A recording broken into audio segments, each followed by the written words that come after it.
ಪಹಲ್ಗಾಮ್ನಲ್ಲಿ ಪ್ರವಾಸಿಗರ ಮೇಲೆ ಉಗ್ರರ ಅಟ್ಟಹಾಸ ಆಗಿರೋದು, ದಾಳಿ ಮಾಡಿರೋದು.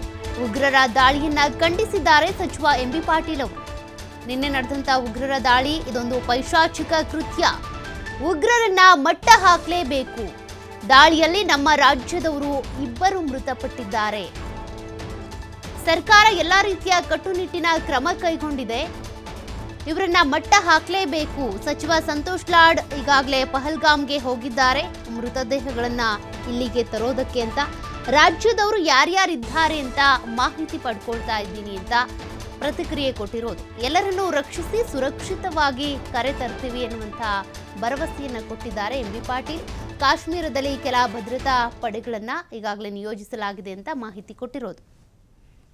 ಅದು ಅತ್ಯಂತ ಹೇಯ ಕೃತ್ಯ. ಇದು ಪಾಪ ನಿರಪರಾಧಿಗಳು, ಮುಗ್ಧ ಜನರನ್ನು, ಪ್ರವಾಸಿಗರನ್ನ ಇವತ್ತು ಇವರು ಹತ್ಯೆಗೆ ಮಾಡಿದ್ದು ಸುಮಾರು 27 ಜನ ನಿನ್ನೆವರೆಗೆ ಇವತ್ತೊಂದು ದಿವಸ ಇವರು ಹತ್ಯೆಗೆ ಇದ್ದಾರೆ.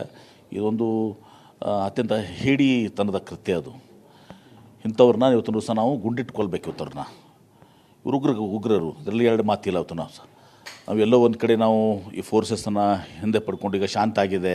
ಅಲ್ಲಿ ಸ್ಥಳೀಯರು ಕೂಡ ಇದಕ್ಕೆ ಯಾವುದೂ ಕೂಡ ಬೆಂಬಲ ಇಲ್ಲ. ಅವರು ಪಾಪ ಉದ್ಯೋಗ ಮಾಡ್ಕೊಂಡು ಆರಾಮಾಗಿದ್ದರು. ಇವತ್ತೊಂದು ದಿವಸ ನೆಮ್ಮದಿಯಿಂದ ಬಾಳ್ವೆಯನ್ನು ಸಾಲಿಸಿದ್ರು.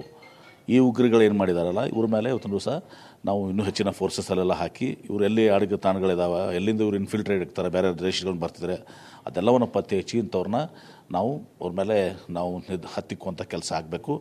ಮತ್ತು ಇದಕ್ಕೆ ಪಾಕಿಸ್ತಾನ ಒಂದು ವೇಳೆ ಇನ್ವಾಲ್ವ್ ಆಗಿದ್ರೂ ಕೂಡ ಅವ್ರಿಗೆ ನಾವು ಅಂತಾರಾಷ್ಟ್ರೀಯ ಮಟ್ಟದಲ್ಲಿ ಇಂಥವ್ರಿಗೆ ನಾವು ಅದನ್ನು ಅವ್ರನ್ನ ಮೂಲೆ ಗುಂಪಾಗುವಂಥದ್ದು, ಅವ್ರ ಮೇಲೆ ಪಾಕಿಸ್ತಾನ ಮೇಲೆ ಎಲ್ಲ ರೀತಿಯ ಕ್ರಮ ಆಗುವಂಥದ್ದನ್ನು ಮಾಡಬೇಕು.